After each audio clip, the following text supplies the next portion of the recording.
Vamos a dejar dos, una de este lado del mundo y otra del otro lado del mundo. Para equilibrar un poquito. Para equilibrar un Muy poco, bien. ¿no? Sí. Hay algo que trascendió estos días, no sé si vieron, en Albania. Albania que queda, ahora vamos a mostrar ahí, hay un mapa, que queda frente a Italia, al lado de Grecia, entre otros países que están por ahí dando vuelta. Frente al territorio albanés hay una isla que se llama Sazán, ¿no? Que es un territorio protegido, una reserva natural. Ahí estamos viendo dónde está Albania, ¿no? Albania bien ahí frente al sur de Italia, al lado de Grecia, de Kosovo, de Montenegro. Y bueno, ¿y qué pasó? ¿Por qué trascendió esta noticia esta semana?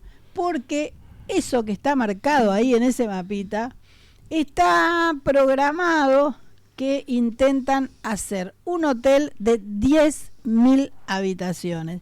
¿Y quiénes pretenden hacer esto? Bueno, Ivana Trump, la hija del presidente de Estados Unidos, Donald Trump. Ivanka Trump, perdón, sí. Y su esposo, ¿no?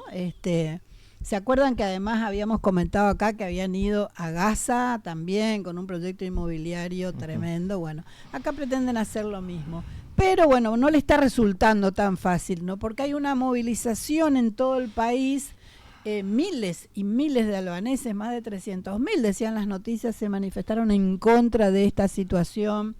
El primer ministro Rama, ese es el nombre, el apellido de este señor, trabajó con el matrimonio en el proyecto, ¿no? O sea que está involucrado también en el proyecto y se resiste a estas grandes manifestaciones que hay, ¿no?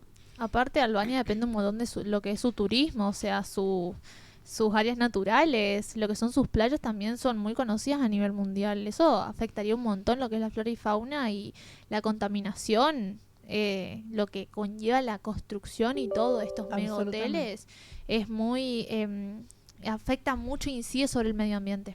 Además Sí. es una isla casi virgen de las que estaba dentro. Totalmente. No está nada tocada y se hace un proyecto inmobiliario enorme, o sea, es una escala a una gran escala.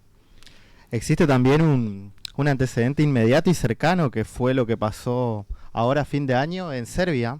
Serbia, que está gobernada por Aleksandar Vučić, que es aliado de Rama, de Edi Rama, el primer ministro albanés. Se iba a hacer la Torre Trump, las famosas Torre Trump, bueno, se iba a hacer en Belgrado. Se iba a hacer en la capital de Serbia y también por protestas del pueblo serbio no se llevó a cabo, se canceló el proyecto en noviembre del año pasado y bueno, Vučić estaba malísimo porque dice que era una inversión de 880 millones de dólares. Bueno, ahí lo vemos Albania, está Kosovo, que Kosovo, por más de que Vučić y Edi Rama se lleven bien ahora, está ese conflicto de Kosovo, que la mayoría de los kosovares son albaneses, el 93%. Y bueno, y ellos dos estaban trabajando en conjunto, Vučić y Edi Rama, para hacer estos proyectos con la familia Trump. Destinos internacionales de lujo se convertirían. El proyecto dice que la idea es que tenga más de 10.000 habitaciones. Tremendo. ¿Se imaginan ustedes 10.000 habitaciones? Es enorme. No, Yo no sí. iba a imaginarme, disculpen. Es como que sí, me parece un montón claro, ya. Porque, claro, vos te imaginas 10.000 personas, 10.000 habitantes, ¿no? Qué sé yo, lo que sería acá, no sé, Itambé, Minita, Guazú, viviendo todos ahí en una isla. Bueno, esto es lo que está sucediendo ahí.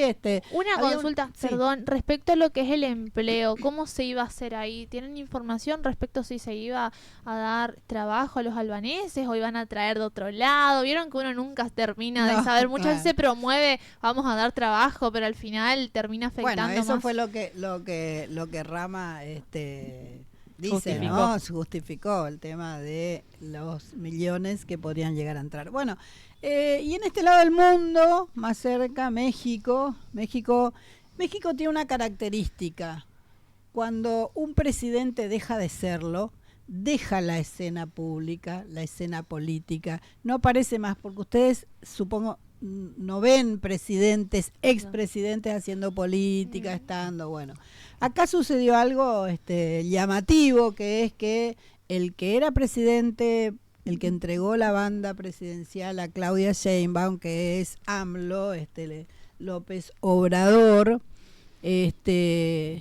habló. ¿Y qué dijo? Habló porque, bueno, estamos escuchando noticias de que Estados Unidos está todo el tiempo presionando con cosas distintas contra México, ¿no?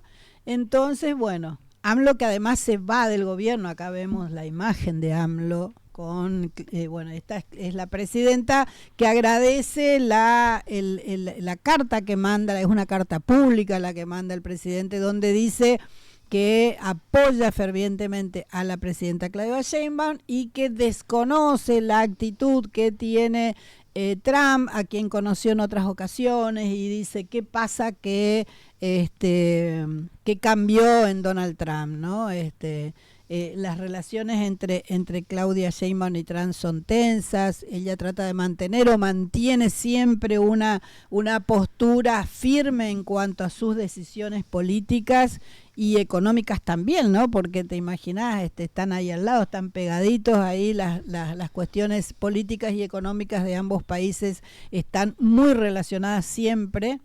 Y eso es un poco llamativo, ¿no? Lo que decía al principio, llamativo que un presidente un presidente mexicano vuelva a aparecer en la escena política. Pero las cuestiones ameritaban, evidentemente, ¿no? Yo eso la verdad no lo había pensado, me puse a pensarlo ahora porque no estoy sabiendo nada de Felipe Calderón cuando ganó en el 2006, Peña Nieto, que también fue presidente mexicano, desapareció. El único que apareció hace poco, pero ahí muy minuciosamente, es Vicente Fox, que asumió en el 2000.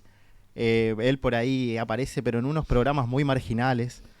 Y sí, ahora AMLO salió a decir de que el Donald Trump, que coincidió, que fue contemporáneo a su gobierno, o sea, con el primer mandato de Trump, es diferente al Trump que le está tocando a Claudia Sheinbaum. Y no es la primera vez. Irán también dice de que Trump está cambiado, que le hizo una cosa, que primero va a haber paz, después que no.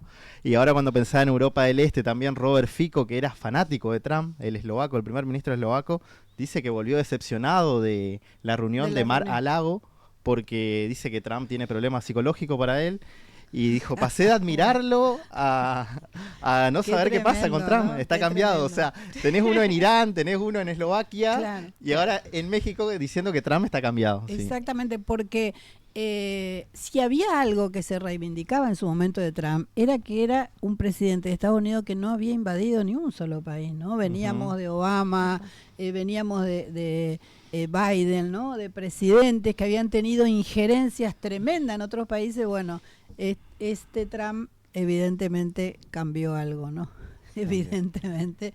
Bueno, hay otra cosa que le queremos contar a nuestra audiencia. Estamos siendo transmitidos, estamos saliendo por un canal de Entre Ríos, que además tiene una grilla federal, ¿no? Estamos federalizando nuestra palabra. ¡Un aplauso! Tremendo.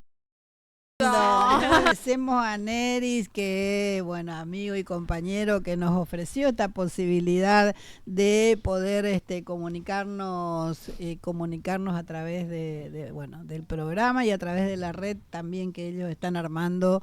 Ahí está, mirá. Qué lindo, qué lindo. Tienen toda una programación, todos los días salen con diferentes programas. Hay programas que salen todos los días. Yo estuve chusmeando un poquito ahí, La República Medios. De paso, los invitamos a seguirnos también en nuestro Instagram, @dondecaelataba. Ya estamos superando casi los 100 seguidores, así que estamos muy contentos. Empezamos el hace orgullo poquito. es total. Sí. Y empezamos hace muy poquito y tenemos también en el YouTube, cuando estamos en el programa. Transmitimos en vivo, claro, en vivo, nos siguen y comentan, ¿no? Y comentan. Y leemos. Y si quieren por ahí que hablemos de algún tema, ¿no? Escuché esto, ¿no? Mira, este tema me parece interesante que puedan tocar. Estamos abiertos a cualquier tema. Me parece muy interesante que la audiencia pueda proponer, ¿no? Algo que en otros medios no se puede hacer, no sé, la televisión. Yo, por ejemplo, vengo de las noticias que vos mirás y sos un simple espectador pasivo. Acá la idea es que podamos interactuar, así que bienvenidos y bienvenidas a todas las que quieran comentar y hablar y preguntar lo que sea. Así que eso es en tema de redes sociales. Muy bien, bueno, habíamos charlado de cómo podíamos compartir con nuestra audiencia lo que sucede que es un país alejado, pero que siempre tiene noticias, siempre está con alguna situación conflictiva, complicada, porque se trata además de mujeres, ¿no? Bueno, venimos de hecho de un 3J muy masivo en todo el país. Bueno, las voces de las mujeres se hacen escuchar. Igual nos siguen matando porque recién conocimos un nuevo femicidio aquí en la ciudad de Posadas, lamentablemente. Bueno, ¿Podés comentar, Julia, perdón? Yo al menos estuve todo el día en clase. no, No escuché. una persona, una mujer estaba muerta en su casa y la persona que ella le había además denunciado por violencia de género, bueno, se ve que le mató y se suicidó al hombre también, ¿no? Se Me suicidó. parece que tremendo. nosotros, Eh, respecto a esto, justo la semana pasada, por ahí nuestros espectadores que nos escucharon, y si no les recordamos, comenzamos a hablar y trajimos a lo que es el programa, el tema de la desigualdad de género, ¿no? Y cómo afecta y cómo incide. Por ahí nosotros hablamos de cifras. Yo personalmente creo que las cifras ayudan a visibilizar, pero que no son lo fundamental, porque justo había visto una publicación que decía: no somos cifras, no queremos ser estadística. Es importante contar, y por más que le pase a una sola mujer, igual es importante poder contarlo. Así que vamos a seguir con eso, y capaz si alguien quiere hablar de un tema, a los espectadores, alguna noticia a nivel mundial que la expliquemos, que profundicemos, me parece interesante poder hablar, ya que somos mayoría de mujeres en lo que es el programa. Exactamente. Volviendo a nuestro tema que nos ha convocado. No, está muy bien porque creo que todo tiene que ver con todo, ¿no? Y hoy vamos a charlar, entre otras cosas, de las mujeres de Afganistán, ¿no? Afganistán, que es un país también lejano al nuestro, pero que ha tenido en algunos otros momentos de la historia alguna cercanía. Cuando uno ve la situación de las mujeres de Afganistán, ahí vamos a mostrar imágenes que están completamente cubiertas, ¿no? Son muy tremendas las imágenes. Vos te fijás y decís, bueno, nada, no se les ve absolutamente nada. Bueno, así viven, pero no toda la vida fue así, ¿no? Porque pudieron votar, por ejemplo, desde el año 1910, ¿no? 19, perdón, el año 1919. Antes que nosotros, antes que un montón de países europeos, antes que Estados Unidos, antes que un montón de países, ¿no? ¿Y qué pasó en el medio? Qué retroceso, ¿no? Claro, ¿Cómo ¿qué vos pasó? ves las imágenes de mujeres profesionales en la calle en los 50, 60, como en los medios de comunicación, periodistas, y ahora no se les puede ver ni siquiera el rostro? Nada. Y han tenido en su momento lo que vos decís, ¿no? Han tenido juezas, han tenido periodistas, parlamentarias, etcétera, y hoy están absolutamente sometidas. ¿Qué pasó ahí? ¿Por qué, digamos, llegan a esta situación, no? Sí, Khan, que fue el monarca reformista que independizó a Afganistán en el 19, el mismo año que se independizan con la tercera guerra anglo-afgana, que llevó a la independencia de Afganistán. Él ya empezó con muchas reformas muy evolucionadas para la época. Él está hasta fines de la década del 20, cuando asume Nadir Shah. Nadir Shah está 4 años nomás y lo terminan matando cuando se iba a una escuela. Nadir Shah sí hace un retroceso a fines de la década del 20, hace un retroceso con las políticas de Khan. Él se había criado en la India, también tiene que ver dónde se crió cada uno, porque cuando cae Nadir Shah viene el hijo, Shahir Shah, que es el gran monarca afgano, que está 40 años, que a pesar de ser hijo de Nadir Shah, él volvió con las políticas de Khan, porque se había criado en París. Claro, entonces había absorbido como todo ese progresismo liberal parisino y tuvo docentes británicos. Entonces está 40 años Shahir Shah, y bueno, siempre se habla de Afganistán en los 60, en el 64, que igualdad de derecho con el hombre, las universidades afganas de las mejores ranqueadas. Había noche, había vida nocturna en Kabul. Kabul es la capital. Tiene 34 provincias Afganistán. La capital es Kabul y tiene casi la misma población que Argentina. 43 millones, ahí está cerquita de nosotros. Y es la verdad que terrible este retroceso, como 100 años atrás estaban mejor que ahora. Tremendo, ¿no? Sí, yo la verdad que tengo unas teorías de los intereses económicos que hay atrás, sobre Sí. todo porque Afganistán siempre fue sinónimo de opio. El 85 al 90% del opio del mundo se hacía en Afganistán. De ahí Mirá. salía la heroína que se vendió que arruinó países en Europa, la morfina, todos los derivados del opio, todo Afganistán. Ahora también los talibanes cuando volvieron, para tener cierto reconocimiento, cuando volvieron en agosto del 2021, primero prohibieron el opio, habían hecho todas las siembras, prohibieron el opio para triplicar el precio y ahí lo vendieron como ilegal y sacaron mucha más plata. Claro. Y cambiaron del opio, de la heroína, ahora fabrican efedra, se llama, que es donde se hace la metanfetamina. Sí, Jero, entonces cambiaron de... Perdón, Tremendo. te voy a interrumpir. ¿Podrías explicar quiénes son los talibanes para alguien capaz que escuchó y no sabe quiénes son, o siempre se escucha ese nombre, pero nadie explica quiénes son los talibanes? ¿Qué ¿Quién es? ¿O profesan? qué es el talibán, ¿Qué- no? Exactamente. Sí, los talibanes son un grupo fundamentalista islámico que nace a mediados de la década del 90 como una rama de los mujahidines. Los mujahidines son los que le ganan la guerra a los soviéticos. Bueno, cae Shah, viene otro Khan que no es familiar igual del que hizo las reformas de la independencia afgana, pero los mujahidines se dividen entre los talibanes, que son la rama más radicalizada del Islam, y tienen como una ideología, esto es complejo de explicar. Primero son suníes, primero está la interpretación del Islam entre suníes y chiitas, que son las distintas interpretaciones del Corán y del segundo texto sagrado del mundo islámico, que son las suná. Los chiitas, que son los que están en Irán, bueno, ya lo venimos tocando mucho esos temas.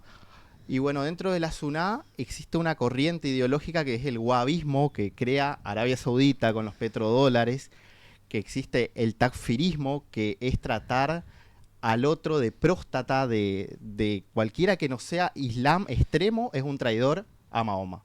De ahí se fundamenta toda esta corriente de talibanes que llega al poder en el 96. Sí. En el 96, hasta que en el 2001 Estados Unidos invade, cuando pasó lo de las Torres Gemelas. Bueno, están 5 años y siempre se financiaron con esto del opio. Ahora cambiaron, ahora en vez de fabricar heroína, fabrican metanfetamina. Es como Claro. el cambio que hubo en Afganistán. Medio como que el cambio, viste, cuando no sabes si es bueno o malo. Tal cual, ¿no? Y en el medio de esto, las mujeres perdiendo derechos, ¿no? Ujú. Ellos son de la parte del Afganistán profundo, como le decimos, porque Ujú. siempre hubo mucho contraste entre Kabul, la capital, y lo que es el Afganistán profundo. Y sí, entre todo el Afganistán profundo, lo único que por ahí varía es el valle de Panjshir, donde hay uno que le combatió siempre a los Afganistán, que es el tigre de Panjshir, Mosaud, que fue el que le combatió en la década de los 90, y ahora el hijo le estuvo combatiendo y fue la última resistencia cuando los talibanes tomaron el poder en agosto del 2021. Pero todo ese Afganistán siempre predominó la plata que metía Arabia Saudita. En Mira. agosto del 2021 es donde el régimen talibán Sí, que se prendía la empieza, gente de los claro. aviones, que fueron esas imágenes impactantes. Sí, tremendas, ¿no? Sí, sí, sí. Y es donde empiezan a imponer estas restricciones sobre las mujeres, las niñas, los niños, etcétera. Ahí es donde empieza toda esta cuestión, bueno, que vamos a tratar y conversar un poco más específico hoy. Que lo que hace es básicamente eliminar lo que es el rol de la mujer, el protagonismo, la figura de la mujer lo quieren eliminar, y eso es por ahí lo que queremos hablar. Cómo 5 años fueron con políticas que son sistemáticas, repetitivas y cada vez se agravan más para eliminar a la mujer. Desde eliminar la mujer desde lugares de decisión, como líderes, no existe, ni siquiera es pensado, no se pueden reunir entre mujeres y tampoco pueden salir a la calle. Lo que estábamos leyendo por ahí hoy, bueno, más también estaba leyendo, es muy, muy interesante, ¿no? Justo con todo este tema de 3DJ, que no pueden mostrar el tobillo. Están en el desierto, las altas temperaturas, y no pueden mostrar el tobillo porque son castigadas. Es realmente muy grave. Ay, yo igual al principio quiero hacer una analogía, si el operador me pone la imagen, Eso las primeras imágenes. Las imágenes que Por habíamos favor. pasado que tienen que ver con justamente una serie